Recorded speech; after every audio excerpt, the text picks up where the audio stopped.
Hello friends, good morning. तो कैसे हो आप सब? आई होप आप सब बहुत अच्छे होंगे। Welcome back to my channel Hindi साहित्य और व्याकरण। तो आज का हमारा टॉपिक नंबर 10 रहेगा, जिसका नाम है भक्ति काल की प्रमुख काव्य धाराएँ। तो चलिए शुरू करते हैं। हिंदी साहित्य के मध्यकाल को दो भागों में विभाजित किया गया है, पूर्व मध्यकाल, उत्तर मध्यकाल। ठीक है, पूर्व मध्यकाल को भक्ति काल तथा उत्तर मध्यकाल को रीतिकाल कहा गया है। भक्ति काल हिंदी साहित्य का सर्वश्रेष्ठ युग है, जिसे विद्वानों का स्वर्ण युग की संज्ञा दी है। जिसे क्या है, विद्वानों ने स्वर्ण युग की संज्ञा दी है। भक्ति काल की समय सीमा संवत 1375 से लेकर 1700 तक निर्धारित की गई है। 1375 से 1700 तक। साहित्य के इस काल को सर्वांगीण विकास का काल कहा है, जिसमें साहित्य, संस्कृत, लालित्य, भाव और भाषा सभी दृष्टि से श्रेष्ठ साहित्य की रचना हुई है। भक्ति काल का साहित्य भारतीय साहित्य के उत्थान का साहित्य है। ठीक है जी। भक्ति काल के प्रमुख दो काव्य धाराएं विकसित हुई, निर्गुण काव्य धारा और सगुण काव्य धारा। पहले हम निर्गुण काव्य धारा के बारे में पढ़ेंगे। निर्गुण काव्य धारा के अंतर्गत उस ईश्वर की भक्ति की गई है जो सर्वव्यापी है, सर्वशक्तिमान है तथा समस्त गुणों से ऊपर है। वह निराकार, अक्षय पुरुष, अजन्मा, अगोचर है तथा सृष्टि के कण कण में विद्यमान है। निर्गुण काव्य धारा को दो शाखाओं में विभाजित किया गया है, संत काव्य धारा या ज्ञान मार्गी शाखा, सूफी काव्य धारा या प्रेम मार्गी शाखा। ठीक है जी। तो पहले संत काव्य धारा या ज्ञान मार्गी शाखा। निर्गुण काव्य धारा की एक शाखा को संत काव्य धारा कहा जाता है।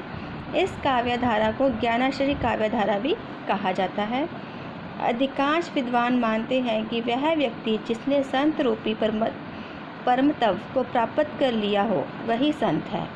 संत काव्य परंपरा के प्रमुख कवि हैं नामदेव, कबीरदास, रैदास, नानक, दादूदयाल, रज्जबदास, मलुकदास, सुंदरदास आदि।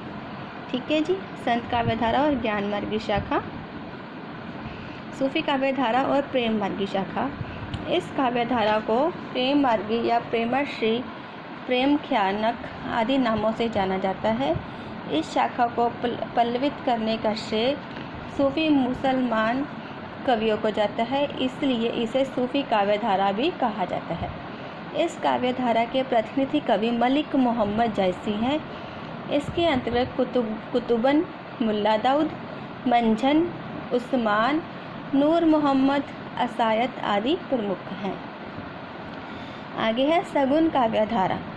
निर्गुण काव्य धारा में पढ़ा हमने संत काव्य धारा और ज्ञान मार्गी शाखा, सूफी काव्य धारा और प्रेम मार्गी शाखा। तो अब हम पढ़ेंगे सगुण काव्य धारा।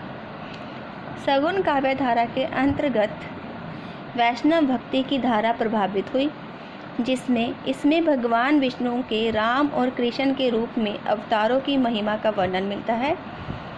इसमें भगवान विष्णु के राम और कृष्ण के रूप में अवतारों की महिमा का वर्णन मिलता है। इस आधार पर सगुण काव्य धारा भी दो भागों में विभाजित हुई, कृष्ण काव्य धारा, राम काव्य धारा।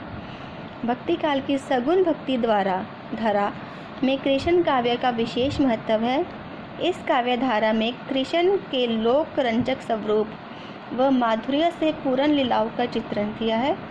इसका लोक रंजक स्वरूप व माधुर्य से पूर्ण लीलाओं का चित्रण किया गया है। यह काव्य कृष्ण के प्रति प्रेम की गहन अनुभूति का काव्य है। इस काव्य धारा के प्रतिनिधि कवि सूरदास हैं। ठीक है जी। राम काव्य धारा। किस काव्य धारा के कवियों ने विष्णु अवतार इस काव्य धारा के कवियों ने विष्णु के अवतार राम रूपी की उपासना को अपना आधार बनाया है। राम भक्ति साहित्य में राम के लोक रक्षक, मर्यादा पुरुषोत्तम तथा परम ब्रह्मा स्वरूप के साथ साथ शील, शक्ति और सौंदर्य के समन्वय को प्रस्तुत किया गया है। राम काव्य परंपरा के अध्ययन से ऐसा अनुमान होता है कि राम भारतीय संस्कृति के भाव नायक हैं। इस काव्य धारा के प्रतिनिधि कवि तुलसीदास हैं। ठीक है जी। कृष्ण काव्य धारा के प्रतिनिधि कवि कौन है? सूरदास जी। और राम काव्य धारा के प्रतिनिधि कवि कौन है?